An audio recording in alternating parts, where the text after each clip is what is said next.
got stuck. So anyway, so let me take a moment to introduce our guest for today. So today we have a market scientist with us. He has over 9+ years of rich experience in the market, and he is popularly known for his stock and sectoral theme picking. And those who are already connected know much better on this front. And apart from that, you all are aware, like very often he appear on the expert panel of many reputed social media platforms for knowledge sharing. So today's session is also educational, and if during the conversation we take any names, those will be purely for illustrations. No sort of buy, sell, or hold recommendation from our side. Please consult your financial advisors for any financial advice. Our spaces are purely for education purposes, and we try to give our best on the front, like more on the framework or thought process, how we think, so that you can relate and take that as a starting point. A very warm welcome, market scientist. How are you? Thank you, Prince, for organizing this space in a very short span of time. And Malab, I guess you are doing a very great job. Uh, and kudos to you for organizing these kind of spaces, which always helpful for each and every participant who are there in stock market, specifically for investing in a community. And I often listen your space with other speakers as well. And I found, your spaces are very helpful and very, knowledgeable. So reason being, when we had a chat, then I thought, okay, let's do a different space with a bit different topic today only. Yeah, Prince, over to you. That's kind of you to agree, and you are adding great value to the community. And often people from within the Twitter family give recommendation to me, and I got so many recommendation on your name, and so we have today. Although you had so many sessions in the past also, but it would be great to know like how it all started for you, how your journey began, and like is there any legacy on the family part, or you started on your own, and how it has progressed so far. Okay, actually, I started as an investor only, and way back in 2014.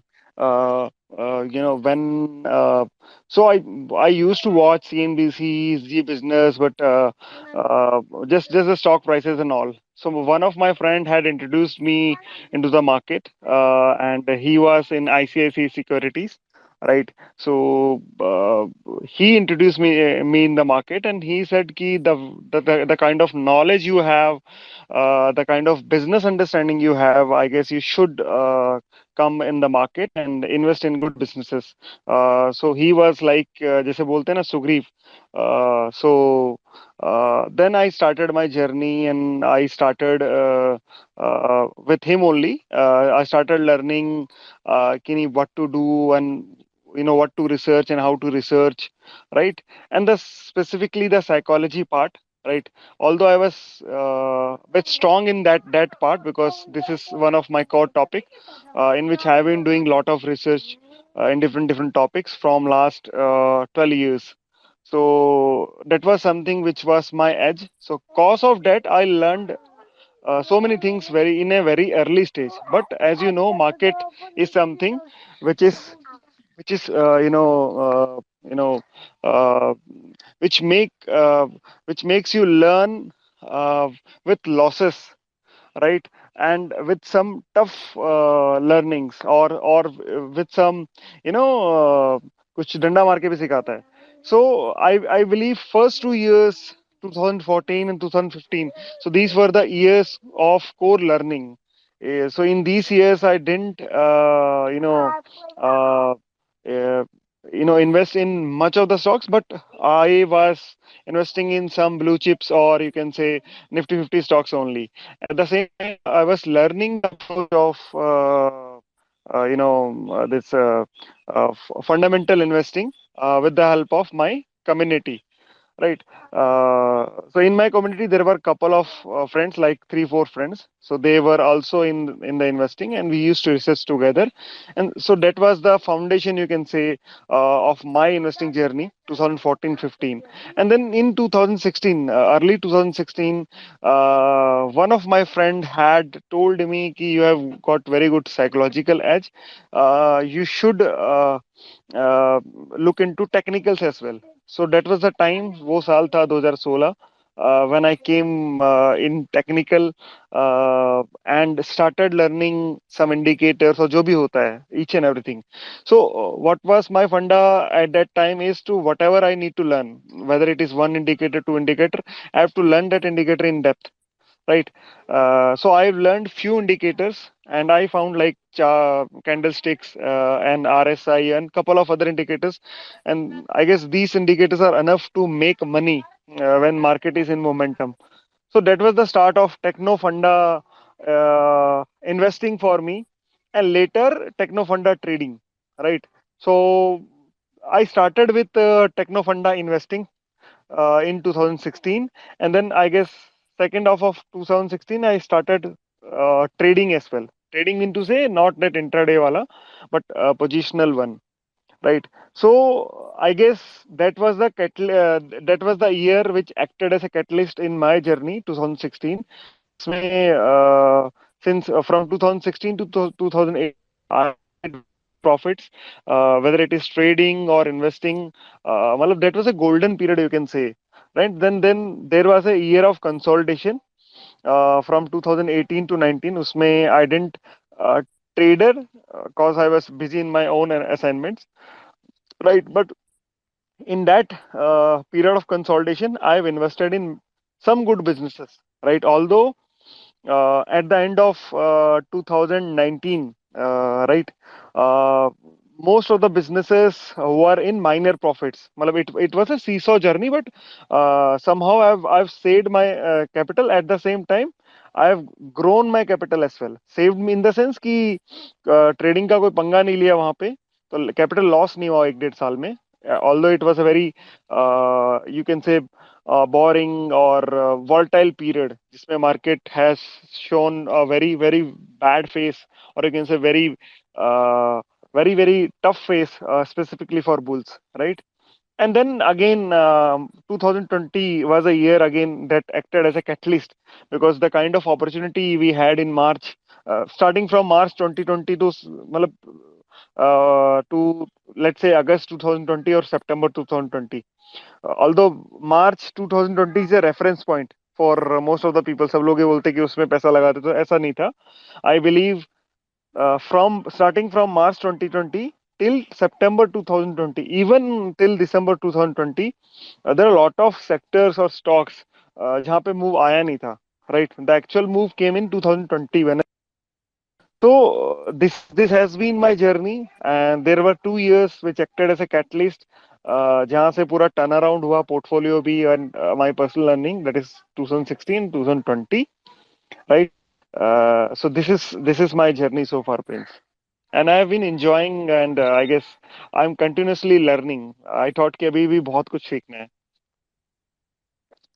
Indeed, true. In market, we learn till last day of ours. So like I want to understand it because normally people say it is very difficult to mix technicals and fundamentals.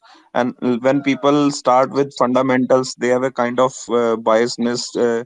I mean, they do not want to deviate from checking the fundamentals to that level. And there are occasions when technical says something else and fundamentals doesn't agree. So how you combine both of techno funda thing, and especially the psychology or the behavior of an investor and trader is entirely different. So how you condition on that front also? So actually, everything starts from fundamental only. So let me tell you an example. So let's say कि आपको कोई company पसंद आता है, मतलब you are a techno funda investor, और you suppose करो आपको किसी स्टॉक्स कोई स्टॉक पसंद आता है. What would you check, right? What would you check, मतलब आप you will not directly check the chart कि चलो ब्रेकआउट हो रहा है, वॉल्यूम हो रहा है, तो उसमें एंटर कर जाएं. Although there are some people, मतलब who मतलब don't care about कि what is happening in the fundamental and all, but most of the people or 99% of the people would check कि what that company is doing. At least इतना तो check करोगे ना कि कौन से सेक्टर में है वो कंपनी, करती क्या है, वो किस बिजनेस में है, सर्विस में है, प्रोडक्ट में है, मतलब what that company is doing, number one. So basic fundamental sense कोई भी ट्रेडर हो, चाहे टेक्निकली करता हो, वो हर कोई जानने की कोशिश करेगा करेगा, नंबर वन.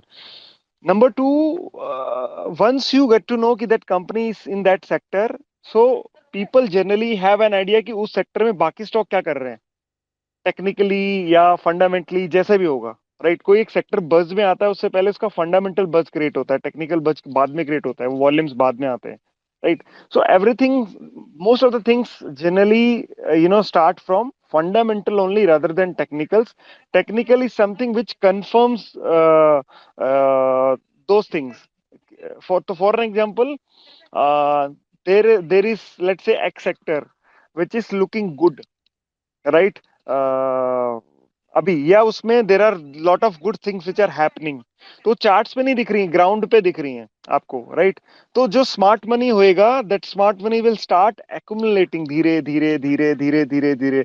फिर जैसे जैसे और लोगों को पता लगता जाएगा कि ग्राउंड्स में गुड थिंग्स आर हैपनिंग, तो और लोग उसको उसमें पैसा डालना शुरू करेंगे. और वो फिर हम जो बोलते हैं कि उसके बाद स्मार्ट मनी दूसरा ट्रांच डालती है जब कॉन्फिडेंस आता है अर्निंग में और उसमें, तो धीरे धीरे वहां पे स्टॉक प्राइस जो है वो बढ़ने लग जाता है, एक रेंज से बाहर निकलने लग जाता है. And that is something we call breakout, right. So fundamentally अगर आप चीजें जान के रखोगे, फर्स्ट टेक्निकल्स उसको कंफर्म करेंगे, राइट, कि fundamentally things are good, but technically या प्राइस प्राइस वे में वो एक रेंज में घूम रहा है, उसको बता देगा. इट मीन्स ग्राउंड पे चीजें अच्छी हो रही हैं, लेकिन लोगों को पता नहीं है साइकोलॉजिकली, तो that is a good time to enter. तो let me tell you an example. Pharma as a sector 2020 में फंडामेंटली बहुत कुछ अच्छा हो रहा था 18-19 में, राइट. लेकिन उसका रिजल्ट आया 2020-21 में, राइट. और इतना इतना तेजी से आया कि मार्केट ने फंडामेंटली उनको बहुत अच्छा प्राइस टू अर्निंग और प्राइस टू बुक, सब कुछ, मार्केट कैप टू सेल्स में बहुत तगड़ा वैल्यूएशन दे दिया, राइट. जब तक लोगों को समझने आना शुरू हुआ, माने कि यहाँ पे बहुत कुछ अच्छा हो रहा है, तब तक वो लेट हो चुके थे. मतलब उनको वो रिटर्न नहीं मिल पाया जो एक्चुअल में मिलना चाहिए था. तो for an example, if you are aware about that consolidation और those good things which are happening on ground, तो आप वो स्टॉक को 2018-19 में ले लेते, अच्छे कुछ स्टॉक्स को. ठीक है, मार्च में गिरते तो और लेते, बिकॉज आपके पास कन्विक्शन होता फंडामेंटल का कि ग्राउंड पे सब कुछ ठीक है, प्राइस इसलिए गिर रहा है बिकॉज कोविड का एक फियर है, राइट. फियर साइकोसिस प्ले हो रही है, तो आप बाकी लोगों से ज्यादा पैसा बना पाते, right.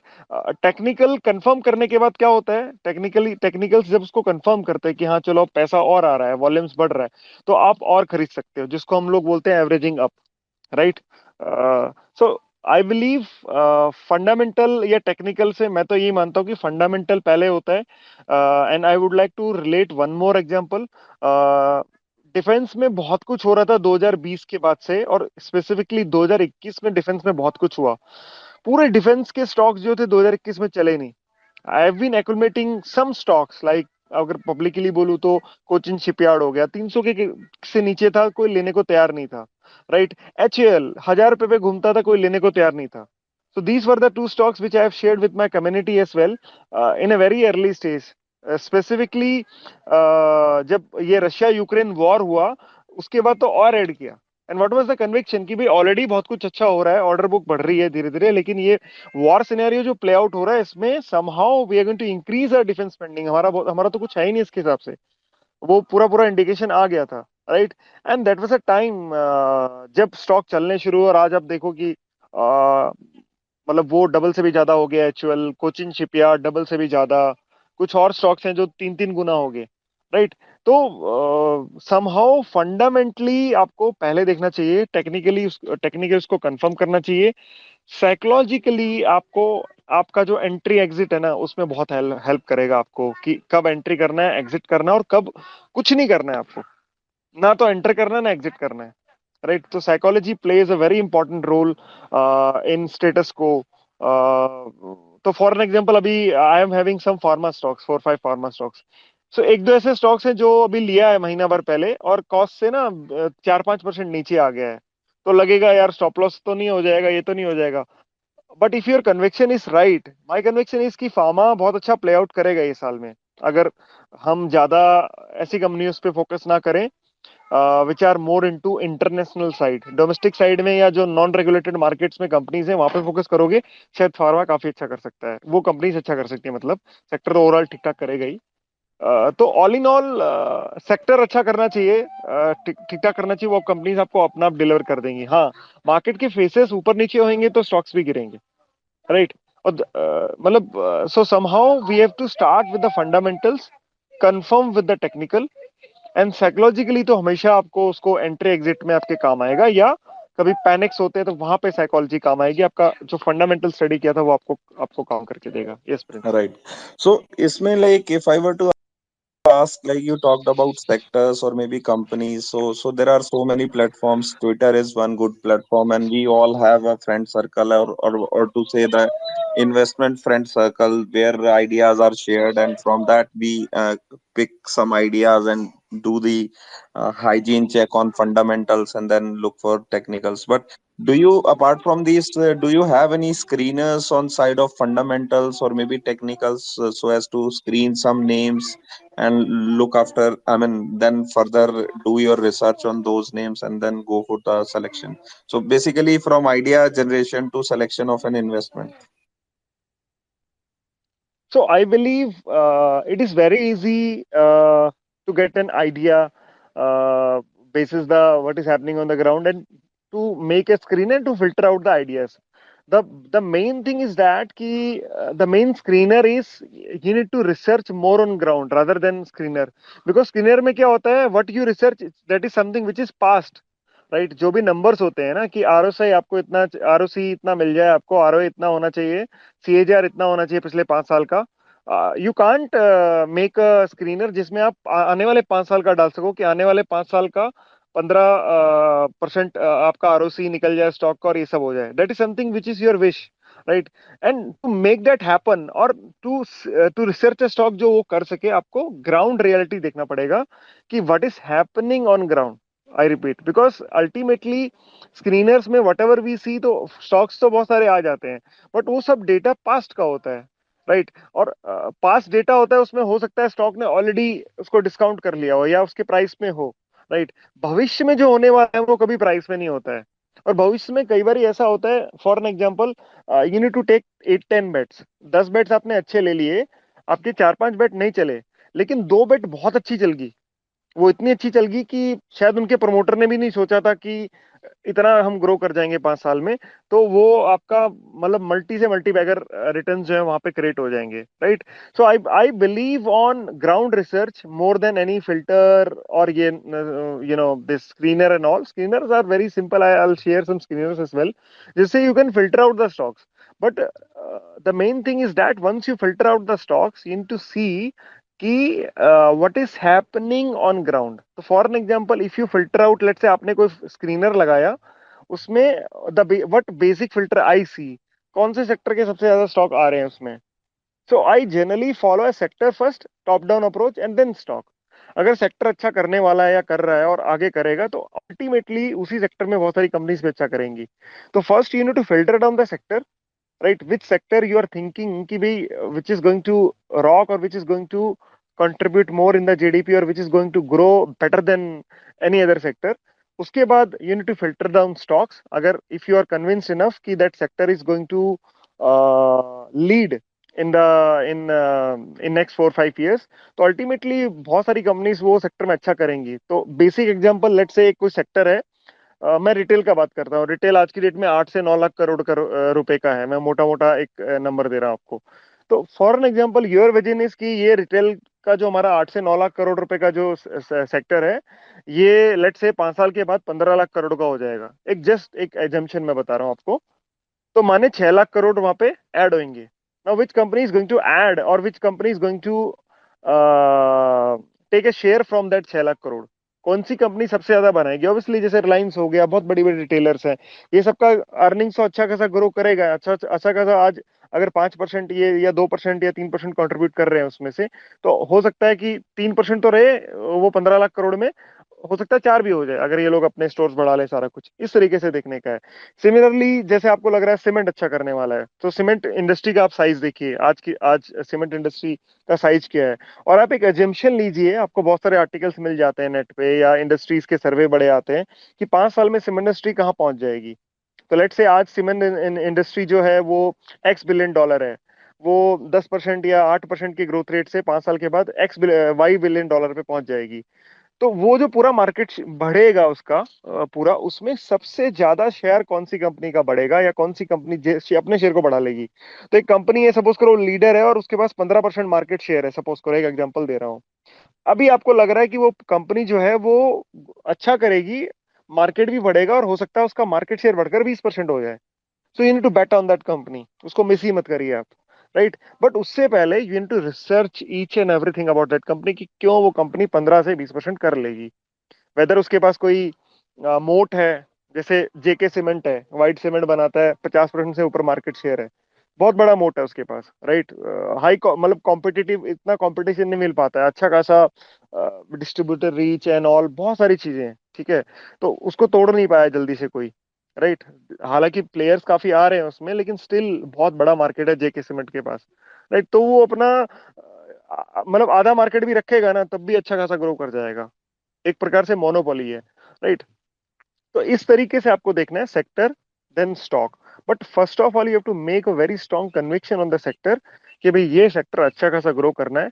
And then you have to filter down the stock, कि ये सेक्टर अगर अच्छा ग्रो करना है तो ये दो चार स्टॉक्स हो सकते हैं बहुत अच्छा ग्रो करें। और ये चार चार के चार में से मैं कौन सा लूं, या चारों लूं या दो लूं, उनका आपको डिटेल्ड रिसर्च करना है। और उसका मैं आपको सिंप्लीफाई कर दूंगा कि कैसे करने का है, मतलब बड़ा सिंपल तरीका मैं आपको बता दूंगा। फॉर बीइंग अ रिटेलर, की भाई हम तो ट्रैवल नहीं कर पाएंगे, फैक्ट्री नहीं देख पाएंगे, हम ये नहीं कर पाएंगे, तो देर आर वेरियस वेज जो आपको आज बताऊंगा। Right. Like from technicals also we can find out by checking the indexes कि कहाँ पे traction आ रही है, or is it too late to check on the technicals, as you were saying, on ground research and finding about the companies and which companies are expanding their capacity, and you talked about the opportunity size and what the market is going to be down the line. So on that front, like, is it like purely that is governed by the fundamentals, or technical also has a parallel role to play in that? Technical technical जैसे suppose करो आपको ज्यादा चीजें समझ में नहीं आ रही हैं फंडामेंटली, तो टेक्निकल आपको हेल्प करता है। जब ब्रेकआउट्स आते हैं, जब बड़ा वॉल्यूम आता है, तो वॉल्यूम किसी से छिप नहीं सकता है। मतलब मैं आपसे झूठ बोल दूंगा कि मैंने कोई XYZ शेयर नहीं खरीदा, भले ही मैंने उसके 50,000 शेयर खरीदे हों, तो वो उसके मेरे नाम से नहीं दिखेगा, बट उस वॉल्यूम में दिख जाएगा भाई, इतने सारे लोगों ने शेयर खरीदा है, या 3 महीने का हाईएस्ट वॉल्यूम आया, तो कहीं ना कहीं डिलीवरी कुछ लोग तो लेके गए हैं। अब वो आपको ये देखना है टेक्निकली क्यों लेके गए हैं। टेक्निकली भी आपको एक साइकोलॉजी थोड़ा देखना पड़ता है, कि जो ब्रेकआउट आता है उसका रीजन क्या है, उसका नेचर क्या है। मतलब वो हम फिर कभी बात करेंगे डिटेल में, कि नेचर ऑफ ब्रेकआउट को पहचानना बहुत जरूरी है, उसका नेचर क्या है मतलब उसमें उसकी पहली हिस्ट्री क्या रही है। कई ऐसे स्टॉक्स होते हैं जहाँ पे 3 3 4 4 महीने में ब्रेकआउट आते हैं, 10%, 20 30% चलता है, उसके बाद फिर वो डंप हो जाता है, उसके बाद फिर लोग फंस जाते हैं। और कई ऐसे स्टॉक्स होते हैं जहाँ पे नेचुरल ब्रेकआउट्स आते हैं, एक तो वो थोड़ा समझने की होती है उसके लिए। मतलब वी नीड सम एक्सपीरियंस, या थोड़ा 2 3 साल जो लोग करे होते हैं उनको थोड़ा समझ में आता है। न्यूबी अगर कोई भी होगा उसके कुछ समझ में नहीं आएगा, उसको लगेगा यार इससे बढ़िया कोई स्टॉक ही नहीं है, राइट। तो टेक्निकल्स में मेरे ख्याल से लेट हो जाता है। मैं एक एग्जांपल देता हूँ आपको, अक्टूबर 2021 में आप जाइए, किसी भी केमिकल कंपनी का चार्ट उठा के देख लीजिए, और टिल मार्च 2022 तक कोई भी टेक्निकल कंपनी ना चार्ट पे वीक नहीं लग रही थी। Sorry, chemical company. आज हर एक केमिकल कंपनी अपने 52 वीक हाई, उस टाइम पे जो हाई लगाया था, 80th लगाया था, उससे 50% करेक्टेड है। जुबिलेंट इंग्रेविया ग्रेविया से लेकर बालाजी अमाइन से लेकर कोई भी आप नाम लीजिए, स्पेशलिटी केमिकल और कमोडिटी केमिकल तो वैसे गिरने थे, प्राइस करेक्शन होना था उनमें, जो कमोडिटीज का वो आया सारा। तो वो टाइम पे चार्ट्स तो बहुत अच्छे लग रहे थे, फंडामेंटल भी रॉक सॉलिड थे, मतलब आप देखो ना रिजल्ट्स क्या आए थे। लेकिन दैट वाज अ टाइम जहां पे साइकोलॉजी ने एज दिया। तो वो एक साइकोलॉजी हम लोग शायद लोग अंत तक रहते हैं आने वाले 15-20 मिनट तक। मैं आपको एक टिपिकल साइकोलॉजी बताऊंगा कि जब फंडामेंटल टेक्निकल बहुत अच्छे लग रहे हो या बहुत खराब, how how you can play that kind of psychology entry exit में बड़ी काम आती है। तो वो एक्चुअली एग्जिट का टाइम था, लेकिन लोग एंटर किए जब टेक्निकल्स रॉक सॉलिड थे, फंडामेंटली रिजल्ट अच्छे आ रहे थे। मैंने जिन स्टॉक्स के नाम लिए, मैं आपको आप जाके चेक करिए, बालाजी अमाइंस हो गया, आपका जुबिलेंट इंग्रेविया हो गया। मतलब ऐसा लग रहा था यार इससे बेटर कोई स्टॉक ही नहीं है, टेक्निकली भी फंडामेंटली, लेकिन वो स्टॉक ने रिटर्न ही नहीं दिया दोस्त कोई भी। तो वो स्टॉक मेरे काम का क्या है? राइट। सो सही सेक्टर सही टाइम पे रिसर्च करके खरीदना बहुत जरूरी है। राइट, ये चीज है। राइट। और जैसे यू टोल्ड कि सेक्टर आइडेंटिफाई हो गया, उसके बाद एक बड़ी कंफ्यूजन लोगों में ये रहती है कि बास्केट अप्रोच लेके चलें और they should go company specific. तो उस केस में कई बार क्या होता है कि मान लो सेक्टर की अंडरस्टैंडिंग किसी की अच्छी नहीं है, in that case I think basket approach is better, but want to know your view कि how one should position oneself, कि एक सेक्टर आइडेंटिफाई हो गया तो उसके बाद क्या अप्रोच बेटर रहती है। So I guess basket buying is clear. What you do, so if you are if you don't have much experience, जैसे आपने बोला, अगर कोई ऐसा आदमी है उसके पास एक्सपीरियंस नहीं है, तो आप, मेरा मानना ये है कि that that person should go with big companies या और the leader in that space. जो भी लीडिंग कंपनीज है उनकी बास्केट ले लीजिए तीन चार का। तो जैसे मैं आपको एक एग्जांपल देता हूँ, रिकमेंडेशन नहीं है। अभी गैस के प्राइसेस बहुत टूटे हैं, ठीक है। मतलब आप देखो ना, पिछले 6 महीने में गैस के प्राइसेस कितने टूटे हैं। अभी अभी 3-4 दिन पहले, अब पिछले हफ्ते गैस के प्राइसेस टूटे हैं। एक एग्जांपल मैं दे रहा हूँ, हो सकता है, या कौन से सेक्टर्स को फायदा हो सकता है, और ये फायदा बहुत अच्छा होएगा। उदाहरण के रूप में डेट सेक्टर, इधर सेक्टर, राइट, जहां पे गैस का यूसेज होता है।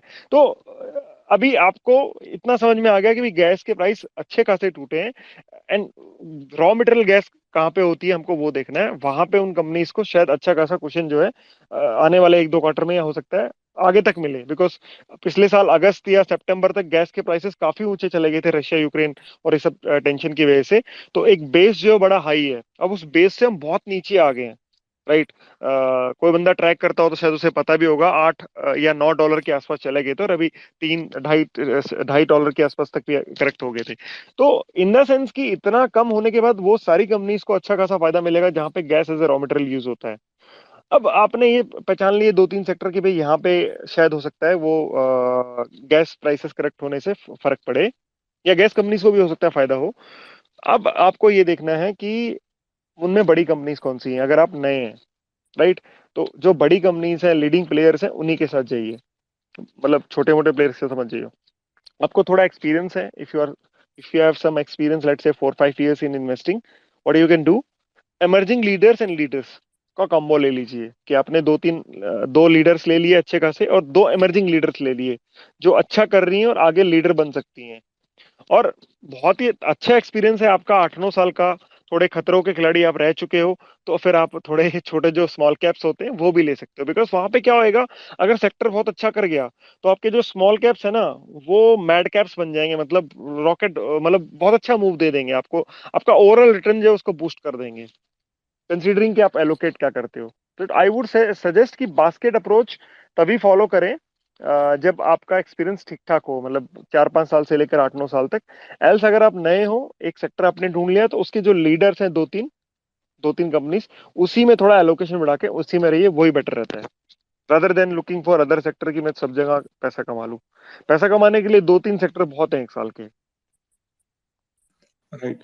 So stock market, I mean, market scientist, like how you go about portfolio construction, और like उसमें कितना year on year basis churn रहता है या frequent, I mean, depending upon कि कैसा situation है, तो is it like some core portfolio or satellite portfolio in which you do positional?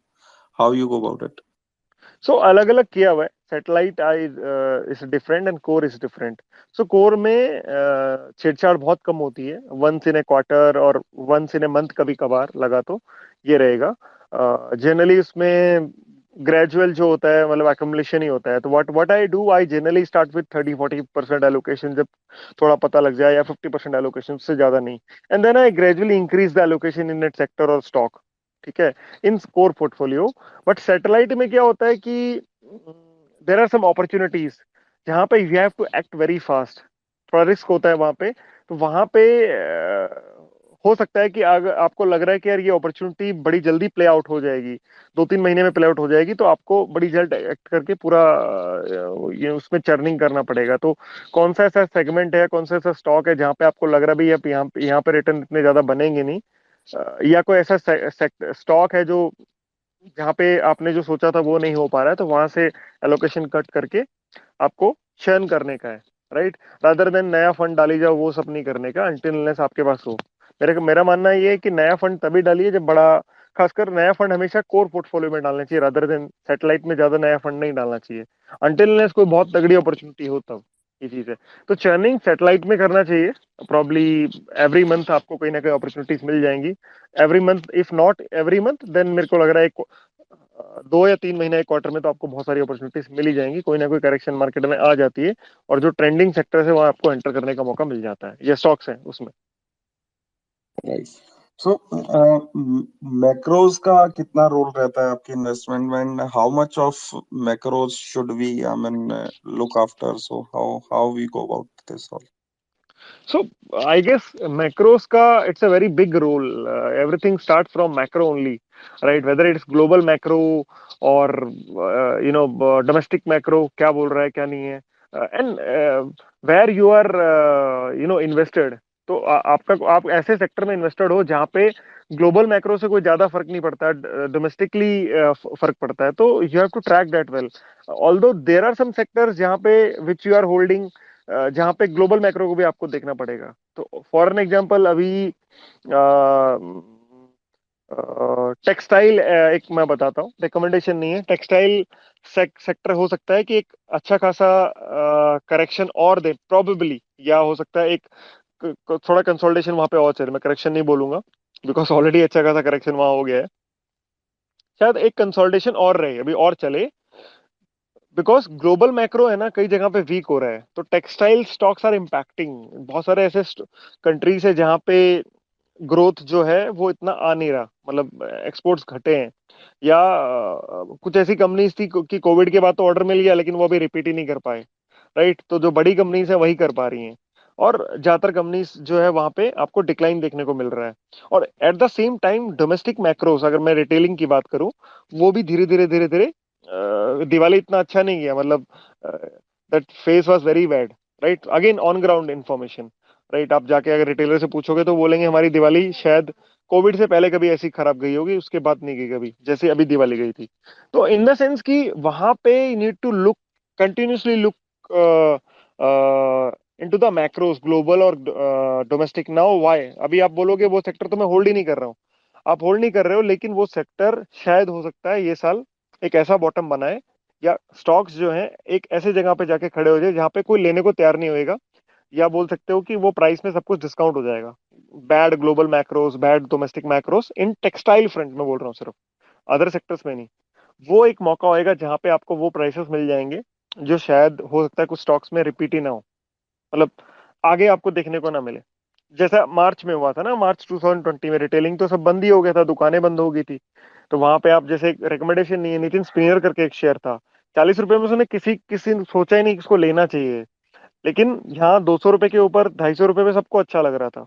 बहुत सारी कंपनीज थी, वर्धमान था, वर्धमान को 500-600 रुपए में किसी ने लिया ही नहीं, लेकिन 2000 में उसको सब चेस चेस कर रहे थे। तो इन द सेंस कि वो यहाँ पे हो सकता है। तो भविष्य में मैं आने वाले 6 महीने बाद मेरे को अच्छे सेक्टर्स में इन्वेस्ट करना है, तो मेरे को मैक्रोस को हमेशा ट्रैक करते रहना पड़ेगा।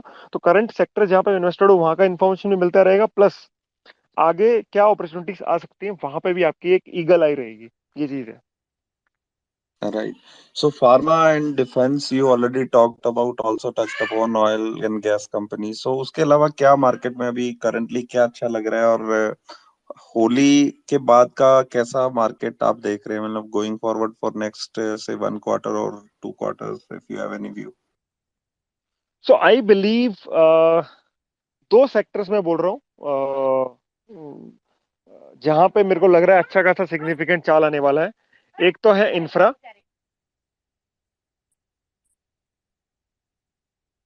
One second. Yes. So I believe infra could be A sector जहां पे अच्छा खासा आपको यहाँ पे वो देखने को मिलेगा catchment, because as you know capital outlay या यहाँ पे जो या एक्सपेंडिचर आउटले है वो 10 लाख करोड़ से ऊपर का सरकार ने बोला में, and that is very big. तो आप सोच सकते हो कि अलग अलग सेगमेंट, हर या हर सेगमेंट में कितना बड़ा ऑर्डर बूस्ट यहाँ पे आने वाला है इन कंपनीज के लिए। Number one. Number two is your power sector. मतलब पावर में आप पावर आई गेस जो रेन्यूएबल एनर्जी है या ऑल्टरनेट पावर्स है वहां पे आपको देखना चाहिए, या पावर से कनेक्टेड चीजें बना रहे हैं, केबल्स हो गया, वायर्स हो गया। पावर एज ए सेक्टर बहुत अच्छा करने वाला है। So I believe from a power deficit country आने वाले 4-5 साल में अपने हो सकता है कि will be A power surplus country. आप देखना ये होगा, बिकॉज रेन्यूएबल एनर्जी में जिस तरीके से पीएलआई भी आया और फोकस अपने कर रहे हैं, we are just doing what China did in 2010 to 2020 बोल सकते हो। तो चाइना ने जो पिछले 10-12 साल में रेन्यूएबल एनर्जी और बहुत सारी चीजों में इन्वेस्टमेंट किया और इतना हमसे आगे है, वो हमने अभी करना स्टार्ट किया 1-2 साल से। तो उसके रिजल्ट्स आएंगे और हम लोग भी शायद हो सकता है पावर सरप्लस बने। But this for this year I believe power अच्छा कर सकता है, इंफ्रा अच्छा कर सकता है, और there is one more basket जिसके इंडेक्स में भी ब्रेकआउट है again, technical confirmation, right, that is PSU basket. अभी पीएसयू बास्केट में आपको देखना पड़ेगा। तो जैसे कोल बेस्ड कंपनीज हैं या पावर बेस्ड कंपनीज हैं जो पीएसयूज की है, जो कैपिटल गुड्स में है, इंजीनियरिंग ऐसे किसी में है, जिनका कनेक्ट डिफेंस या रेलवे से है, इंफ्रा से है, ये सब कंपनीज आपको अच्छा करती हुई मिलेगी, राइट। तो ये 2-3 सेगमेंट्स हैं, मेरे को लग रहा है कि इनफ है ये साल पैसा बनाने के लिए। इसके बाहर मेरे को लगता नहीं आपको जाना चाहिए। सेफर बेट या हेज बोल सकते हो, फार्मा उसका एक हेज होएगा। दिखने में आईटी भी अच्छा लग रहा है, but to be very frank IT में वही कंपनीज आप लीजिए which are more of domestically focused, और companies which are there in telecommunication और something जहां पे हमको बाहर अगर कुछ गड़बड़ हो जाए, यूएस में, अमेरिका, यूरोप में कुछ एक्सपोर्ट्स का या जो भी है वहां पे जिस तरीके से चल रहा है, तो वो कंपनीज को हिट ना आए, उनको मतलब जो कुछ हिट आए वो डोमेस्टिकली करके आए, राइट। तो रिकमेंडेशन नहीं है, उदाहरण के रूप में there is a company called Route Mobile. ठीक है, तो रूट मोबाइल का कंपनी डोमेस्टिक, इसका बिजनेस डोमेस्टिकली भी है और बाहर भी है, और ऐसा बिजनेस है मतलब जहाँ पे मेरे को लगता नहीं कि मंदी जब बहुत बड़ी आएगी तो ही फर्क पड़ेगा, उससे पहले मेरे को लगता नहीं कि कुछ फर्क पड़ेगा। जनरली आपके बहुत सारे ओटीपीज, अलग अलग प्लेटफॉर्म जो में जो ओटीपीज वगैरह आते हैं, आपके वन टाइम पासवर्ड जो आता है, वो ये सब कंपनी प्रोवाइड करती है। गूगल के साथ अच्छा खासा इसका टाइप है। तो ऐसी कंपनीज को आईटी में आपको आपको देखने का है, रादर देन मतलब, या जैसे जो जैसे एल एन टी टेक्नोलॉजी करके कंपनी है, लार्सन एंड टूब्रो टेक करके। तो ऐसी कंपनीज में जाना जो इंजीनियरिंग की फील्ड में है, ये सब फील्ड में है, और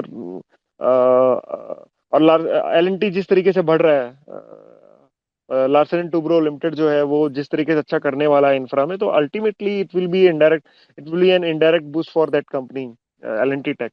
तो ऐसे सब कंपनीज में जाना चाहिए आईटी में सेलेक्टिव होके। बाकी मेन मेन जहाँ पे मेरी अंडरस्टैंडिंग बैठ रही है, कोल, पावर, पीएसयूज एंड फार्मा, ये 3-4 सेक्टर बहुत है। शायद यहीं से अच्छा खासा पैसा बन जाएगा, या वो रहेगा। बस एक चीज मैं बोलना चाहूंगा, वॉलेटिलिटी ये साल बहुत रहेगी। अभी it would be looking like कि मैंने बोला कि बन जाएगा तो लगेगा यार ठीक है, सेक्टर पकड़ लिया तो शायद बन ही जाएगा, ऐसा नहीं है। So volatility will be big. And why, again यहाँ पे टेक्निकल फैक्टर आता है। तो जो लोग टेक्निकल चेक करते हैं, आप जाके जरा इंडिया विक्स का चार्ट चेक करना। सो आई बिलीव इंडिया विक्स जो है ना वो 10 9 10 से लेकर 12 इस रेंज के बीच में, that India VIX VIX is making very good base, और एक इतना स्ट्रॉन्ग बेस बन रहा है। मेरे को लगता नहीं कि ये जो प्राइसेस हैं या ये जो लेवल्स हैं आपको दिखेंगे जल्दी ये साल में। ये बेस अगर स्ट्रांग बन गया तो उसके बाद हो सकता है इस साल आपको इंडिया विक्स को किसी टाइम पे 30-35 भी देख सकते हो, और इंडिया विक्स का 30-35 पे आने का मतलब समझ सकते हो कि मार्केट बड़ा वोलेटाइल हो जाएगा और करेक्शन भी आ सकती है। तो प्ले इस तरीके से करने का है इन सेक्टर्स में कि मोमेंटम अच्छा जाए और आपको अच्छे प्रॉफिट्स हो रहे हो। तो जैसा भी आपके कैपिटल एडवाइजर जो आपके हैं, इन्वेस्टमेंट एडवाइजर सॉरी, वो बोलते हैं, उस तरीके से आपको रेट करना है। तो वॉलेटिलिटी काफी रहेगी, ये आप लिख लीजिएगा इस साल में। और इतनी रहेगी कि अब अगर कोई स्टॉक अच्छा कर रहा है और मार्केट खराब है तो वो अच्छा ही करता रहेगा। ऐसा भी हो सकता है। तो समहाउ कन्विक्शन स्ट्रांग होना बहुत जरूरी है, तभी इस वॉलेटिलिटी में आप प्ले कर पाओगे इस साल के लिए। Right. And for our attendees, like the forum is open for questions now. So if you have any questions, you can send in a speaker request, or otherwise you can type in your questions in the comments. So before coming to Koshik, like I have one more question. Like, what is your valuation framework and how you go about, valuing any company which you shortlist? Prince, could you repeat your question? I guess there was some glitch. Okay, so I am asking about your valuation framework. So how you do valuations of a company? So I generally start from what that company is doing, what is the business size, what is the market cap. Again, simple, very simple parameters. What is the price to book? So macro पहले आप मोटा मोटा देख लीजिए, price to book कितना है, market cap to sales कितना है, and depends on the segment. अगर इंफ्रास्ट्रक्चर में है तो ऑब्वियसली क्या ऑर्डर बुक साइज है, और ऑर्डर कैसे आते हैं, शॉर्ट टर्म वाले आते हैं या लॉन्ग टर्म वाले आते हैं, एंड कहाँ से आते हैं, मतलब गवर्नमेंट से आते हैं सारे ऑर्डर या इधर उधर से भी हैं। तो वो तरीके से आपको देखना पड़ता है। एंड देन माइक्रो में आप जाओगे तो आपको फिर मार्जिन्स में देखना पड़ेगा कि मार्जिन स्टेबल है कि नहीं, right. And for me medium to long term के लिए कंपनी कोई भी हो, किसी भी सेगमेंट में हो, स्टेबल मार्जिन होना बहुत जरूरी है। अगर किसी कंपनी के मार्जिन फ्लक्चुएट हो रहे हैं, सो इट्स एन इंडिकेशन उसका बार्गेनिंग पावर या तो सही नहीं है, या फिर समहाउ मैनेजमेंट जो है उसको मतलब उनका उनका होल्ड नहीं है। मतलब उनको ऑर्डर मिल रहे हैं तो कोई कम मार्जिन का मिल जाए वो एग्जीक्यूट कर लिया, कोई बड़े का मिल गया तो कर लिया। स्टेबल होने बहुत जरूरी है। Stable in the sense gap नहीं होना चाहिए कि एक क्वार्टर में आपके मार्जिन आ रहे हैं लेट से 9%, एक क्वार्टर में मार्जिन आ रहे हैं 14, फिर आ रहे हैं 12, फिर आगे 16, फिर घट के 10 हो गए। ऐसा नहीं होना, सीसो राइट नहीं होनी चाहिए। मीडियम टर्म में स्टेबल होनी चाहिए कि 1-2% कम हो गए कोई बात नहीं, अगले क्वार्टर में फिर एक आधा परसेंट बढ़ गए, तो एक रेंज में रहने चाहिए, रादर देन कि एक होता है ना कि 10 से बढ़कर 16 हो गए फिर घट के 9 हो गए, फिर वो नहीं होना चाहिए। तो स्टेबल मार्जिन हो गया, and then again promoter stake ठीक ठाक होना बहुत जरूरी है। आई वुड सजेस्ट कि 40-45% कम से कम हो, 50% से ऊपर हो तो और अच्छा हो। और छोटी कंपनी में पैसा आप अगर आप लगा रहे हो तो लो फ्लोट होना जरूरी है। मतलब हेल्दी फ्लोट ना हो, float in the sense number of share जो उसके लिस्टेड है। तो वो जितना लाइट फ्लोट रहेगा उतना ज्यादा उस वो स्टॉक के ग्रो करने के चांसेस रहेंगे। Last but not the least, उसके ना पिछले 4-5 साल का आप जरूर थोड़ा देखिए कि उन्होंने ग्रो अगर किया है तो क्या रीजंस रहे हैं उसके, मतलब क्या इनपुट डाले। सेक्टर ग्रो कर गया तो ग्रो कर गया, या सेक्टर ग्रो करा उससे अच्छा ग्रो करे, मतलब क्या ग्रोथ ट्रेजेक्टरी रही कैसी है। मतलब उन्होंने पिछले, उनका कहते हैं ना कि past is a indicator of future. तो पास्ट में उन्होंने ग्रो कैसे किया है, मतलब एक साइजेबल ग्रोथ धीरे धीरे आया है, या फिर एक साल ठीक एक साल खराब, एक साल ठीक एक साल खराब वो आया है। तो वो थोड़ा देखना पड़ता है। All right. So Kaushik, you can unmute and ask your question. Then we go to next speakers. Yes yes thanks Prince.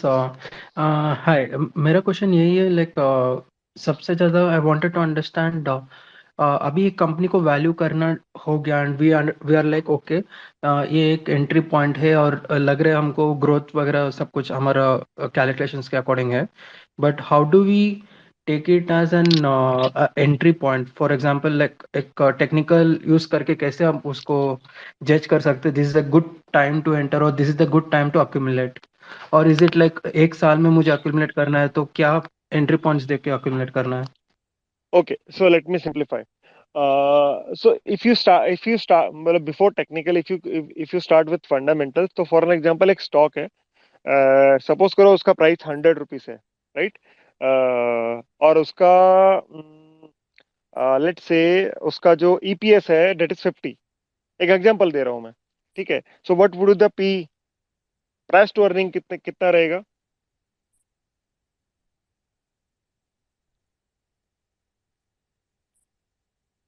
Kaushik, I guess हाँ। तो प्राइस टू अर्निंग रहेगा उसका 2 का। मैं एग्जांपल दे रहा हूँ, राइट सॉरी नाउ। सॉरी, मेरा mute नहीं हुआ, सॉरी। हाँ तो मैं रिपीट करता हूँ, 100 रुपीज पे कंपनी सपोज को ट्रेड कर रहा है। नहीं नहीं, समझ में आ गया, आपका बात समझ में आ गया, टू हाँ रहेगा पी, बट इट हाँ डिडंट म्यूट। हाँ तो टू टू का पी रहेगा। तो सपोज करो उसका जो ग्रोथ रेट है वो अभी तक कम था, 8-10% ही था, but now you are thinking कि जो अभी ग्रोथ रहेगा वो 15% जो है वो जा सकता है, राइट। धीरे धीरे जैसे मार्केट को लखना शुरू होएगा तो उसका पी बढ़ेगा। पी बढ़ने का मतलब अगेन, या तो पी पी नहीं बढ़ता, प्राइस बढ़ता है एक्चुअली। तो आपने ये देखने का, ये कंपनी आने वाले 3 साल में कितने का ईपीएस जो है कंपनी निकाल देगी। तो लेट से आपका मिनिमम इंजेप्शन आता है कि 150 रुपए का ईपीएस जो है कंपनी आराम से निकाल देगी। सॉरी, 150 बोल रहा हूँ, 100 रुपए का ईपीएस जो है वो कंपनी 3-4 साल में कर देगी, 50 से बढ़ाकर, अगर डबल सेल होता है, सारा कुछ होता है, वो सारा एक एग्जांपल दे रहा हूँ, ज्यादा पीरियड भी लग सकता है। तो अगर वो है तो आपको फॉरवर्ड मल्टीपल बड़े कम मिल रहा है, मतलब एक पे मिल रहा है वो स्टॉक, या एक या डेढ़ पे जो भी है, ठीक है। सो इट मीन्स वहां पे आपको टेक्निकल ज्यादा कंफर्म नहीं करना है, आपको सिर्फ उसके फंडामेंटल्स देखने हैं, राइट। अगर आप फंडामेंटली कन्विंस्ड है कि यार ये कंपनी का ईपीएस 50 से बढ़कर 80, 90, 100 होएगा होएगा, और पी आज की डेट में 2 की है, और फॉरवर्ड पी मेरे को तो एक पे मिल रहा है, तो लेना चाहिए। वो कंपनी में आपको खोने को कुछ भी नहीं है, पाने को बहुत कुछ है। ऑन द फ्लिप साइड अभी टेक्निकल कहाँ पे काम आएगा? टेक्निकल आपके काम आएगा जैसे अडानी स्टॉक्स में हुआ था, कि उल्टा कर दीजिए आप, कि सपोज करो स्टॉक प्राइस जो है वो चल रहा है 1,000 रुपया पे, राइट, और जो ईपीएस है वो 20 का है, राइट। तो आपका जो पी है वो 50 का आ गया, राइट, और कंपनी अच्छा ग्रो कर रही है, लेट से मतलब ठीक ग्रो कर रही है, 15%, 16% या 20%, 20% एवरेज ग्रोथ आ रहा है, तभी पी 50 का पी मिला होगा। नाउ यू आर थिंकिंग कि यार अभी 20% ग्रोथ लाने में ना यहाँ पे दिक्कत हो सकता है, हो सकता है आने वाले 1-2 साल में थोड़ा ग्रोथ गिरे एक्सवाइजेड रीजन से, मतलब जो भी आपको समझ में आया, right. So what you can do कि यहाँ पे जो 50 का पी है वो तो मिलेगा नहीं वो कंपनी को, ईपीएस 20 का है, ग्रोथ चैलेंजेस रहेंगे, तो वो ज्यादा नहीं बढ़ेगा। आपको लग रहा है 2-3 साल में जो 20 का ईपीएस है वो बढ़कर 25-28 ही होएगा, मतलब 20-30% ही ग्रोथ आएगा उसमें, राइट। और 20% का जो उसका एवरेज अर्निंग आ रहा था पिछले 5 साल का वो रिपीट नहीं होएगा, right. So what it means, उसका जो पी है वो कॉन्ट्रैक्ट होएगा। Now you need to check the sectorial P, sectoral P से ऊपर है नीचे है, तो ऑब्वियसली 50 का पी बहुत कम सेक्टर्स का होता है, तो वो लेट से सेक्टोरल पी 30 है और वो 50 पे ट्रेड कर रहा था, तो आप 30 जो है उसके हिसाब से एजम्पशन लीजिए कि 26-27 का ईपीएस इंटू 30, कितना प्राइस आ गया आपका? आपका प्राइस आ गया 720 के आसपास।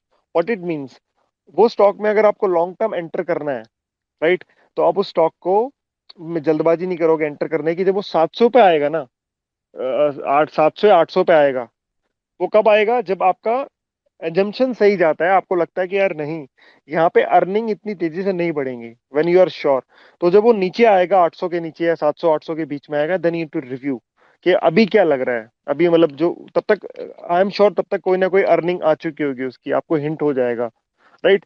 तो उस तरीके से आपको एक तो फंडामेंटली प्राइस को देखना है। अब उसको टेक्निकली क्या देखना है कि 700 और 800 अगर प्राइस आता है तो वहां पे वो कौन सी मूविंग एवरेज पे आता है, स्पेसिफिकली ऑन वीकली चार्ट्स। तो वीकली चार्ट्स में 700 और 800 के बीच के जो लेवल हैं या जो ये रेंज है कहाँ पे लाई कर रही है, 200 वीकली मूविंग एवरेज पे है या 100 पे है, कहाँ पे है, उसके हिसाब से देखना है जनरली। अच्छा अगर वो कंपनी है, अच्छा सब कुछ कर रही है, तो कोई भी अच्छी सिग्निफिकेंट करेक्शन होती है। जैसे आप अभी जाके देखोगे, बालाजी माइंस हो गया या जुबलेट इंग्रेविया हो गया, यहाँ पे शायद बाइंग टाइम बहुत नजदीक है, आने वाले 3-4-5 महीने। तो आपको वीकली चार्ट पे ना ये सारे जो स्टॉक्स हैं ये सब लॉन्ग टर्म जो वीकली मूविंग एवरेजेस है वहां के आसपास ट्रेड करते हुए मिल रहे होंगे, जो कि एक बहुत अच्छा पॉइंट है इनमें एंटर करने का। बिकॉज जो पी कॉन्ट्रैक्शन यहाँ पे होना था, ये सेम एजम्पशन मैंने किया था अक्टूबर 2021 21 में, नवंबर 2021 में। तो पी कॉन्ट्रैक्शन मेरे ख्याल से हो चुका है, और जो अर्निंग्स गिरनी थी वो गिर चुकी हैं, पर अब मेरे को लग रहा है कि अर्निंग्स रिकवरी शायद हो सकता है 5-6 महीने बाद यहाँ पे स्टार्ट हो। मतलब प्रॉब्ली हो सकता है नेक्स्ट क्वार्टर से हो जाए, कुछ कंपनीज में कुछ तो अभी अच्छा कर रही है, बट ओवरऑल सेक्टर का मैं बोल रहा हूँ। तो इस तरीके से आपको यहाँ पे कनेक्ट करना है, पहले फंडामेंटली उसका प्राइस कैलकुलेट करने का है कि ये एक एक्सपेक्टेड रेंज हो सकती है, then need to check on technical basis की वो कहाँ पे लाई कर रहा है। बिकॉज अल्टीमेटली फंड मैनेजर्स भी वहीं पे जाके आपको बाइंग करते हुए दिखेंगे कि भाई ये एक लेवल सही है कि नहीं सही हो। तो फंड मैनेजर्स क्या होते हैं, टेक्निकली पहले नहीं कैलकुलेट करते हैं, वो पहले फंडामेंटली कैलकुलेट करते हैं, भाई इसका मरे से मरे वर्स्ट प्राइस क्या हो सकता है, बेस्ट प्राइस क्या हो सकता है अगर ये सिनेरियो प्ले आउट होता है।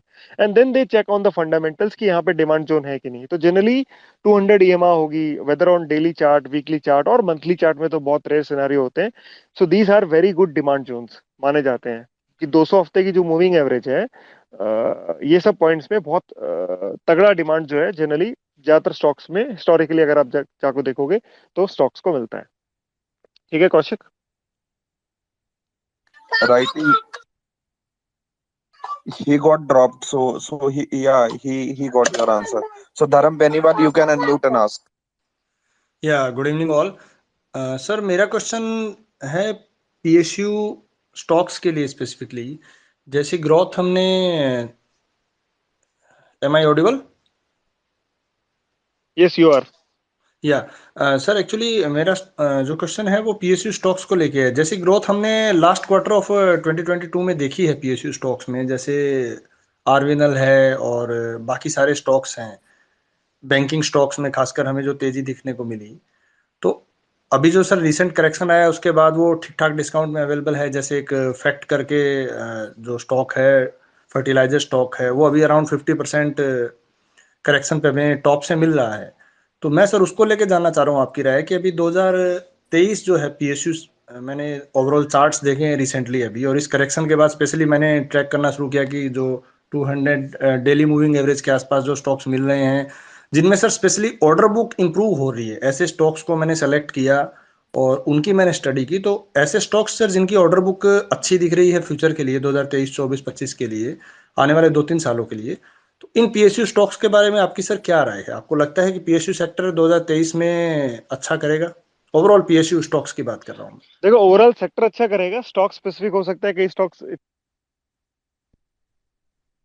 अच्छी प्राइवेट कंपनी हो कि सरकारी कंपनी हो। What you need to check is order book अच्छा होने के बाद एग्जीक्यूशन कैसा रहा है, तो आपको अगेन हिस्ट्री बता देगी। राइट, हिस्टोरिकली उन्होंने कितना जल्दी ऑर्डर्स को एग्जीक्यूट करा है। अब जैसे एक कंपनी है ना, रिकमेंडेशन नहीं है, एनबीएफसी एनबीसीसी करके कंपनी है। किसी टाइम पे मेरे को बड़ी अच्छी लगती थी, लेकिन बाद में पता लगा कि यहाँ पे ऑर्डर्स बहुत आते हैं लेकिन एग्जीक्यूशन जो है बड़ा स्लो है। पहली चीज। दूसरी चैलेंज क्या है, ज्यादातर एग्जीक्यूशन खुद नहीं करते हैं, दूसरों से करवाते हैं। राइट, मतलब पास ऑन कर देते हैं ऑर्डर, कंसल्टेंसी है पूरा, तो वहां मार्जिन वैसे आपके स्ट्रेच हो जाते हैं। राइट, तो ऑल इन ऑल वो ऐसी कंपनीज आपको प्राइस अप्रिसिएशन ज्यादा दे ही नहीं पाएंगी अनटिल अनलेस कोई बहुत बड़ा साइकिल प्ले आउट हो जाए, तो ये चीज है। तो ऑर्डर अच्छे हो अच्छी बात है, लेकिन एग्जीक्यूशन भी अच्छा होना चाहिए, बिकॉज अल्टीमेटली ऑर्डर अगर आपके एग्जीक्यूट नहीं होंगे, टाइम पे नहीं होंगे, लेट होंगे, तो अर्निंग्स में रिफ्लेक्ट कैसे होएगा आपका, तो वो आपको देखने का है। और दूसरा आपने जैसे बोला कि जो करेक्शन था, करेक्शन में देखो सारे सेक्टर ही करेक्ट करे हैं यहाँ पे। लेकिन जो आपको अच्छा लगता है इनमें से थोड़ा फंडामेंटली स्टडी करके सेक्टर में आपको जाने का है। Thank you. Right. Sandeep ji, आप अनम्यूट करके you can ask your question. Namaskar. I wanted to know, you just now said that there's going to be a huge volatility throughout the year. So, what could be the factors that will lead to such huge volatility? So I guess what I saw on India VIX, so I don't know what will be the factor, but possibly as Ukraine-Russia war is underway, or you can say that is already on. So I guess that could be the factor which may increase the volatility. Something from global markets, specifically from the US side, may increase the volatility. Uh, One thing is sure that India VIX, which is making a very good base between 9 to 12.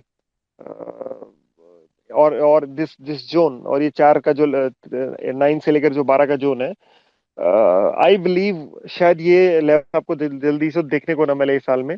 And volatility के factor I believe will be from globe only, or globally there are two factors, one is Ukraine Russia war, another one which I've told you कि US side से कुछ कुछ आपको देखने को मिल सकता है। अगेन ये इंटरेस्टिंग इंटरस्टेट से रिलेटेड कुछ हो सकता है, या और कोई उनका चैलेंज आ जाए, रिसेशन की बातें हो रही है, कुछ सीवियर रिसेशन की तरफ बढ़ जाए कुछ कंट्रीज, वो सब फैक्टर्स हो सकते हैं जो वॉलेटिलिटी को यहाँ पे बढ़ाएंगे।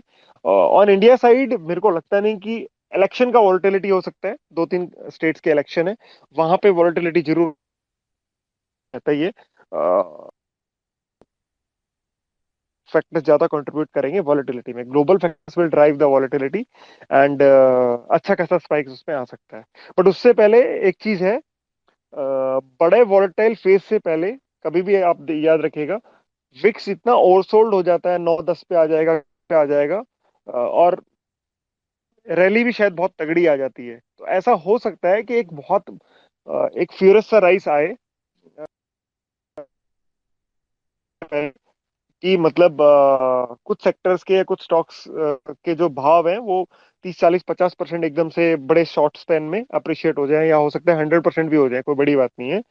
उसके बाद वो वॉलेटिलिटी स्टार्ट होगी, बिकॉज विक्स सेटल जो करेगी ना, वो एक टाइम पे लगेगा कि भाई एक बहुत बड़ा बुल मार्केट जो है आपका स्टार्ट हो गया, ऐसा लगने लग जाएगा, राइट। और बात रही बुल मार्केट की, तो ये अभी भी हम लोग बुल मार्केट में, बेयर मार्केट का कोई सेंस नहीं है जब तक हम लोग जो बोलते हैं ना कि अपना जो ऑल टाइम हाई है जो भी हमने बनाया था उससे 20% से नीचे जाएं, राइट। और एटलीस्ट 50% स्टॉक्स जो हैं वो 50-60% से ऊपर करेक्ट हो जाए, देन हम मानेंगे कि हम उस स्पेस में घुस गए हैं। और वो मतलब उसमें आपका लॉन्ग टर्म, या बोल सकते हो साल भर तक हम उसी फेस में घुसे रहेंगे, और फिर कई सेक्टर हो सकता है, कई स्टॉक्स हो सकता है 70% करेक्ट कर जाए, जैसे 18-19 वाले फेस में हुआ था। कि 18 में इतना रिगिंग नहीं हुआ, 18 में स्टार्टिंग में 5-6 महीने 7 महीने आपका नॉर्मल करेक्शन आया, लगा नहीं कि ये बेयर मार्केट है, सबको लगा कि एक बुल मार्केट करेक्शन है। उसके बाद आईएलएफएस क्राइसिस हुआ आपका 18 में अक्टूबर में, उसके बाद वो फिर और बढ़ा। उसके बाद there was a ray of hope जब इलेक्शन आया, और इलेक्शन के बाद तो आपको याद ही है कि क्या रिगिंग हुई 19 में फर्स्ट हाफ में, until we had that corporate tax cut वाला अनाउंसमेंट, और उसके बाद जाके एक मार्केट जो था वो आपका स्टार्ट हुआ था, and then there was an accident, और उसके बाद तो अभी तक वो मार्केट अभी तक ऑन ही है, चल ही रहा है। करेक्शंस जो आती हैं 10% 15% वाली, ये तो नॉर्मल बुल मार्केट की बात है। बेयर मार्केट तब होएगा जब मतलब आपको 2019 वाला फेस मिले, लोग हेट करने लग जाएं कि भाई अभी मार्केट में, मतलब फंड मैनेजर भी बोले कि यार ये मतलब हमें हमें भी नुकसान हो रहा है, ये चीजें। तो all in all volatility will B global reasons. See, I agree with you, but I was thinking in terms कि पहले क्या था कि F2 इसका पार्टिसिपेशन बहुत हाई था डेली वॉल्यूम में, बट अब वो कम हो गया, रिटेल का कॉर्पोरेट का इन्वॉल्वमेंट ज़्यादा हो गया, तो domestic DIs and these people have been buying too much in Indian market, and इसीलिए जितना फॉल US में मार्केट में या जहाँ है यहाँ पे इतना ज़्यादा नहीं आया. So don't you think this volatility will not be so high compared to other markets?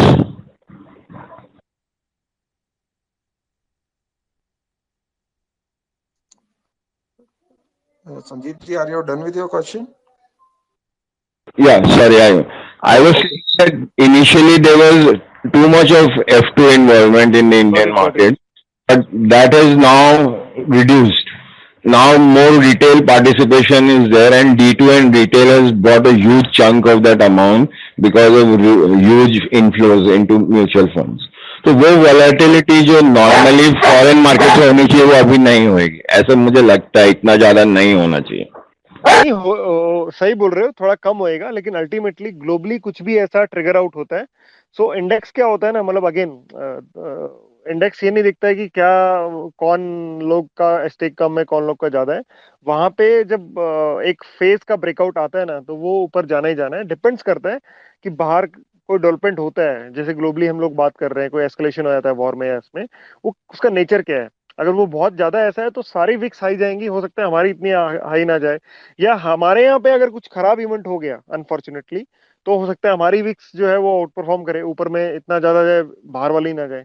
तो दोनों हो सकता है, जैसे लास्ट ईयर का, यूर राइट कि लास्ट ईयर क्या हुआ था, यूएस का विक्स बहुत ज्यादा वोलेटाइल था, हमसे भी बहुत ज्यादा वोलेटाइल था। इवन पूरे वर्ल्ड में जिस तरीके से यूएस के विक्स ने ऊपर की साइड में परफॉर्म किया, वोलेटिलिटी रही, उतनी किसी मार्केट में नहीं रही पिछले साल, राइट। तो होता है, वो डिपेंड करता है market to market and face to face. Yeah. Another question. As you said that a lot of smart money is moving into accumulation.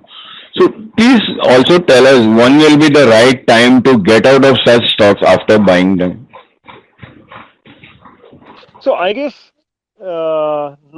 not stocks, but yes, sectors. I will say chemical, specialty chemicals, and textile.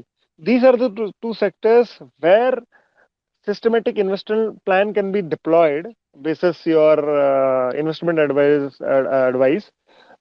So these are the sectors जहाँ पे long term के लिए शायद मेरे को लग रहा है कि 1-2 महीने बाद या अभी भी इफ अगर किसी का 4-5 साल का व्यू है, अच्छे स्टॉक्स में सिप करना स्टार्ट कर देना चाहिए।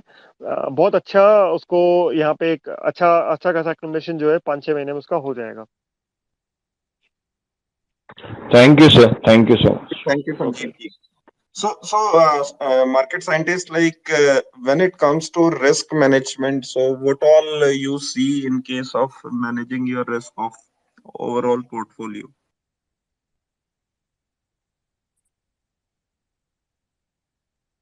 So for risk for satellite portfolio, again, what I see, so if I am playing any momentum, specifically in a short, and if so let's say due to market reason or due to external reasons, वो momentum fizzle out हो रहा है, right, on specifically on charts and all, कि market कर रहा है तो sector भी correct करेगा, and stocks which I have are high beta in nature, तो सबसे पहले मैं उनसे एग्जिट कर लेता हूँ। कभी भी लगता है कि मार्केट इस थोड़ा वीक हो रहा है, तो आप एक बात याद रखना कि कभी भी मार्केट वीक होता है तो हाई बीटा स्टॉक सबसे पहले जो होते हैं ज्यादा रिएक्ट करते हैं। मतलब बीटा मीन जिनका 1.2 से ऊपर रहेगा तो मार्केट 1% गिरेगा, वो हो सकता है वो 2% 3% गिर जाए, right. On the flip side जब मार्केट चलता है तो चलते भी उतने हैं, लेकिन ultimately you have to basis your risk. अगर आपके पोर्टफोलियो में कोई भी ऐसे स्टॉक्स हैं जो हाई बीटा इन नेचर हैं,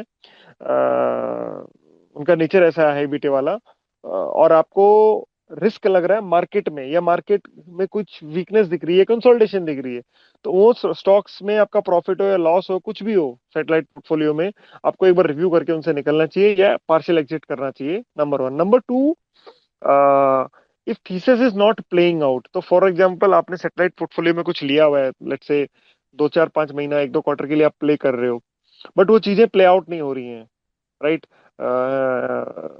एंड आपको लग रहा है शायद you are losing your conviction, आपको लग रहा है यार 1 क्वार्टर और वेट करूं या नहीं करूं, सो आई वुड सजेस्ट कि वहां पे आपको पार्शियल एग्जिट करना चाहिए, या फिर आपको लग रहा है कि नहीं यार, जब कन्विक्शन सॉरी जब कंफर्मेशन आएगा तभी I enter again, I will not see the price, यहाँ पे वहां पे आपको थोड़ा टेक्निकल को ज्यादा वो वेट करना पड़ेगा, बिकॉज फंडामेंटल जो आपने सोचा वो प्ले आउट नहीं हो रहा है वहां पे, तो वहां पे आपको एग्जिट करने का है, सो डेट कि उसमें रिस्क फर्दर और ना बढ़े। अगर आप देखो गलत वे तो और ज्यादा गिर सकता है स्टॉक, या आपको रिटर्न नहीं मिलेगा, और अगर आप गलत नहीं हुए सही हुए वहां पे, राइट, तो आपको आपके लिए खोने को इतना ज्यादा चीज नहीं रहेगी जितना गलत होने पे हो सकती है, राइट। तो छोटा मोटा सैटेलाइट पोर्टफोलियो में छेड़छाड़ आपको ज्यादा करने की है, रिस्क वहां पे ज्यादा मेहनत करना है। कोर पोर्टफोलियो में मेरे को लगता नहीं कि ज्यादा रिस्क का वो रहता है, अनटिल अनलेस कोई स्टॉक में बहुत खराब कुछ चीज आ जाए कि भाई ऐसा कोई डेवलपमेंट जिससे लग रहा है कि आने वाले 1 साल की अर्निंग ही उड़गी, तो यू नेवर नो कि वो 1 साल की, मतलब आपको लग रहा है कि 1 साल की अर्निंग खत्म है, हो सकता है 2 की खत्म हो जाए, या 2 साल तक वो ग्रो ही ना कर पाए अर्निंग्स में, या उसकी तो जैसे एक for an example Excel Industries करके एक स्टॉक है, आज से 3 या 4 साल पहले एक प्रोडक्ट ये लोग बनाया करते थे यूरोप में इनका अच्छा खासा शेयर था, शायद 30-40% बिजनेस इनका उससे आता था। वो पूरा केमिकली बैन हो गया, हजार्डस इन नेचर था, पॉल्यूशन बहुत सारे अलग अलग उसके फैक्टर्स थे, तो यूरोप में बैन हो गया वो। अब वो बैन होने की वजह से उसकी 2 साल की अर्निंग उड़ गई, मतलब वो जो 30 से 35% चंक था ना, उड़ गया, राइट। और उसके बाद स्टॉक ने आज तक अपना ऑल टाइम हाई टच नहीं किया है जो बनाया था, समझ रहे हो। लोग बोले कि वन ऑफ है, कंपनी विल रिकवर, ये वो 1 साल में हो जाएगा, 2 साल में हो जाएगा, उसके बाद अभी तक नहीं हुआ, मतलब हालांकि कंपनी ने उसको मिटिगेट कर लिया है अदर प्रोडक्ट से और by venturing into other businesses, revenue भी बढ़ा लिया है, लेकिन प्राइस आज तक नहीं आया है, अभी रिकवरी आई लेकिन अभी फिर करने लग गया। सो यू नेवर नो कि वो कितना चलने वाला है, तो in case whenever see any danger in the earning, anything which you see कि it could be a risk for the business, आपको एग्जिट करने का है। पूरा एग्जिट नहीं तो पार्शियल करिए आप, आधा आधा पैसा तो बचाइए आप अपना पहले, राइट। उसमें दो ही चीजें होंगी, लेट से आपने 100 रुपए पे कोई कंपनी ली है, अब वो कंपनी 90 पे आ गया आपका स्टॉक, और कोई ऐसा न्यूज है, तो आप 10% लॉस में पूरा नहीं तो आधा बुक करिए, राइट। हो सकता है प्राइस में रिकवरी आ गई किसी कारणवश, वो ज्यादा नहीं हुआ, तो आपके पास आधा, आपका मतलब आपका रिस्क आधा है। ये होएगा कि भाई 90 से आपको हो सकता है कि स्टॉक वापस आपको रिकवर करके 120-30 में चले जाए मीडियम टर्म में। लेकिन सपोज करो और ज्यादा वो स्टॉक गिरता है, कंफर्म हो जाता है, तो जो बाकी आधा आपका है, आपको मेरे को लग रहा है कि 80 के आसपास या 75 के आसपास काट लेना चाहिए। तो इस तरीके से कर सकते हो। तो all in all partial loss booking, partial profit booking शायद पार्ट होना चाहिए। लोग क्या करते हैं, पूरा का पूरा लॉस बुक कर लेते हैं, या पूरा का पूरा प्रॉफिट बुक कर लेते हैं। तो ये सब नहीं करना चाहिए। धीरे धीरे एंट्री होनी चाहिए आपकी, खासकर कोर पोर्टफोलियो में, और एग्जिट्स भी धीरे धीरे होने चाहिए। मतलब वन गो में एग्जिट नहीं करना चाहिए। वन गो में एग्जिट तब करना है जब आपको लग रहा है यार ये सेचुरेशन पॉइंट पे आ गया है यहाँ पे इनका बिजनेस। मतलब अनाप शनाप केमिकल कंपनी सब चल रही हैं, जैसे अक्टूबर 2021 में हुआ था। सब मतलब इनग्रेविया, बालाजी एमाइंस, अल्काइल एमाइंस, सब मतलब केमिकल्स की ना हाइक, प्राइस हाइक की आप जाके न्यूज चेक करिए, न्यूज पे न्यूज आ रही थी, right. Last but not the least, what I told you, जो मैंने स्पेस के स्टार्टिंग में बोला भी था, कि आई वुड टेल द फंडा कि कब आपको एग्जिट करना चाहिए, साइकोलॉजी कब यूज करनी है। तो जब सब कुछ अच्छा लग रहा हो और सबको अच्छा लग रहा हो, that is a time to take an exit from most fancy, from the sector which is most fancy in the nature. For an example, chemical sector था उस टाइम पे, स्पेशलिटी केमिकल, कुछ भी केमिकल बनाने वाली कंपनी, सब prices बढ़ रहे थे सितंबर अक्टूबर 2021 में। और जैसे प्राइस आता था कि 5% प्राइस बढ़ गए इंटरनेशनल, ये यहाँ से वो स्टॉक मतलब 20-20% ऊपर चल जाते थे। तो जब प्राइसेस बढ़ने लगे, सब कुछ अच्छा लग रहा हो, और प्राइस जो स्टॉक के प्राइसेस है बहुत तेजी से दौड़ने लग जाए, मतलब बहुत जल्दी 20-30-40% रिटर्न दे रहे ज्यादातर स्टॉक्स उस सेक्टर में, वो टाइम होता है उस सेक्टर से एग्जिट करने का, राइट। मतलब और उसके उसके उल्टा बिल्कुल, कि जब खराब से खराब रिजल्ट आए, सेगमेंट सेक्टर बहुत अच्छा है, कंपनीज बहुत अच्छी है उसमें, लेकिन रिजल्ट्स खराब आ रहे हैं, प्रॉफिट्स गिर के आ रहे हैं, और सबके आ रहे हैं, और सबका इंटरेस्ट वहां पे डाउन है, that is a time to start a SIP in that sector, जैसा अभी केमिकल कंपनीज में वापस हो रहा है। रिजल्ट्स नीचे की तरफ आ रहे हैं, शायद और भी रहे 1-2 quarter. It is a time to accumulate. जैसे इनग्रेविया किसी को लंबे टाइम के लिए लेना है, मेरे को लगता नहीं कि आने वाले 6 महीने से बढ़िया टाइम उसको सिप करने को मिलेगा। इन्वेस्टमेंट एडवाइस नहीं है ये, एक पर्सनल थॉट में बता रहा हूँ आपका। इससे बढ़िया मौका नहीं मिलेगा इस टाइप के इनग्रेविया टाइप के स्टॉक्स को सिप करके एक्यूमुलेट करने का, कि हर महीने मैंने कुछ ले लिया, रादर देन टारगेटिंग की मैं तो 400 पे लेऊंगा, मैं तो 300 पे लेऊंगा, वो सब मत सोचिए आप अपनी यूनिट्स को इकट्ठा करिए 5-6-8 महीना में अपने एडवाइजर से पूछ के, और फिर उसके बाद आप 26-27 में भाव देखना इसका। Yes Prince. Right, right. So, questions. I think most of the questions have been covered, which were planned for today, and another Q&A right. session surely we can have later. But before we close, any good books or literature on investing which you recommend to our attendees?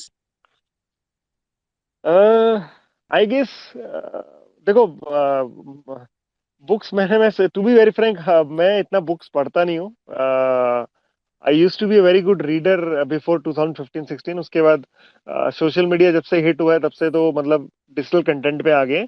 But I generally read a lot about the sectors. तो आप 18 now या कोई भी अच्छी application है, 2-3 ये download कर लीजिए, यहाँ पे अलग अलग सेक्टर का न्यूज आता रहता है। वो डेली पढ़ने की आदत डाल ली। एक तो बुक मत पढ़े, आप डेली सेक्टर के बारे में कुछ ना कुछ पढ़े कि उस सेक्टर में डेवलपमेंट्स क्या हो रहे हैं। तो धीरे धीरे ना आपको हर सेक्टर के बारे में पता लगने लग जाएगा कि उस सेक्टर में डेवलपमेंट्स क्या हो रहे हैं, वो कैसे काम करता है क्या नहीं है। Number 1। Number 2, have a very good community, मतलब अच्छा एक सर्कल बनाइए। आप देखिए कि आपका सर्कल है, उसमें कौन कौन ऐसे लोग हैं जो आपकी तरह सोचते हैं, इन्वेस्ट करते हैं, या उनका थॉट प्रोसेस आप जैसा है। अगर आपके सर्कल में कोई बंदा ऐसा नहीं है जो आपके जैसी थॉट प्रोसेस रखता है, तो आपको immediately you have to make some friends जो आपकी जैसी थॉट प्रोसेस रखते हैं, स्टॉक मार्केट के लिए रिसर्च करना चाहते हैं, और जब आपको मिले, आपसे बात करें, तो वो कुछ आप बताओ उन्हें, कुछ उन्हें आप बताओ, और कुछ वो आपको बताएं। जब तक आप उस कम्युनिटी में नहीं जाओगे ना, जहाँ पे 4-5 लोग सेम मेंटालिटी के रहे, मेरे को लगता नहीं कि आपके लिए मार्केट में इजी रहेगा लॉन्ग टर्म सक्सेस के लिए, या अच्छा खासा पैसा बनाना। तो कहते हैं ना कि जैसी संगत वैसी बरकत, कुछ ऐसा होता है ना प्रिंस, अपने बोलते भी हैं एक साइड में। Yeah, network ये is net worth to be precise. Yeah. हाँ, हाँ, तो your network is net worth. It is very much valid in stock market.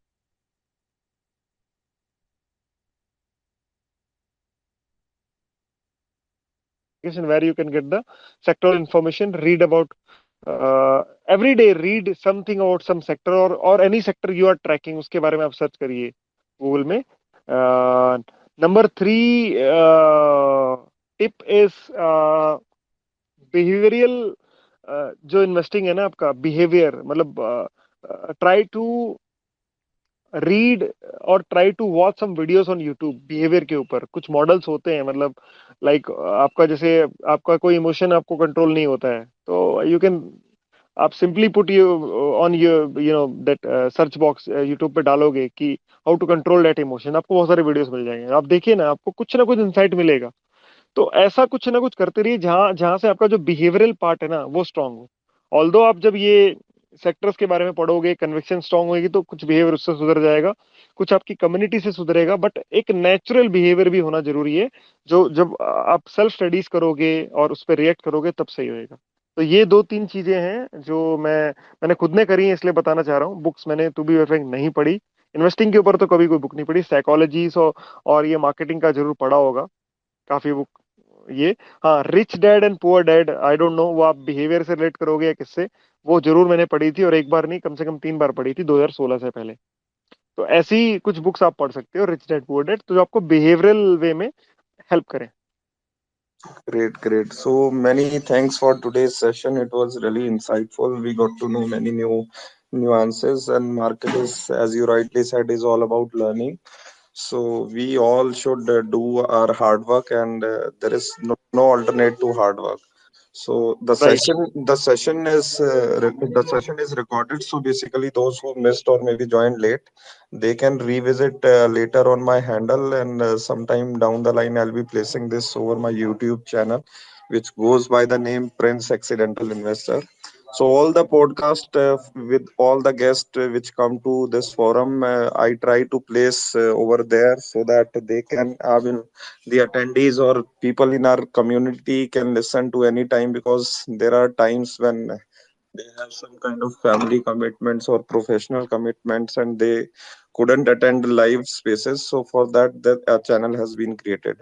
And I thank you once again. And guys, like those who are new, they can surely connect with the market scientist, and you will I mean, if you go through the tweets which he shares, so definitely you will find out yourself the quality of content which he shares.